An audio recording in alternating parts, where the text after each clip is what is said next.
திமுகவின் தில்லுமுள்ளு உச்ச நீதிமன்றத்தில் ஊசி போனது. முதல்வர் விஜய் கரூர் செல்லக்கூடாது என்று திமுக சட்டப்புலிகள் உச்ச நீதிமன்றத்துக்கு ஓடினார்கள். எங்கே ஓடினார்கள்? ஓடு மகனே ஓடு மகனே என்று உச்ச நீதிமன்றம் ஓடினார்கள். மனுவை போட்டார்கள். நீதிபதி சரியான ஆப்பு அடிச்சுட்டாங்க.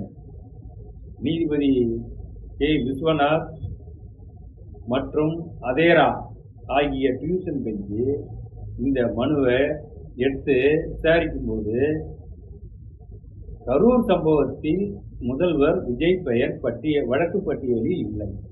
இதை எதற்கு இங்க கொண்டாந்து தாக்கல் பண்ணீர்கள்? வாபஸ் வாங்குறீங்களா இல்லையா அப்படின்னு ஒரே மிரட்டு. திமுகவுக்கெல்லாம் பேதியாயிட்டு உடனே வாபஸ் வாங்கிட்டு உடனே சென்னை நோக்கி.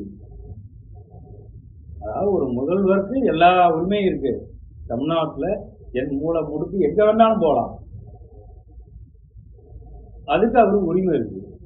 போகக்கூடாதுன்னு சொல்றதுக்கு நீ யாரியா? நீ எதுக்கு உச்ச நீதிமன்றம் போன? இங்கதான் திமுகவின் தில்லு முள்ளு ஊசி போனது. இனிமேலாவது புரிஞ்சுக்கணும். நன்றி, வணக்கம்.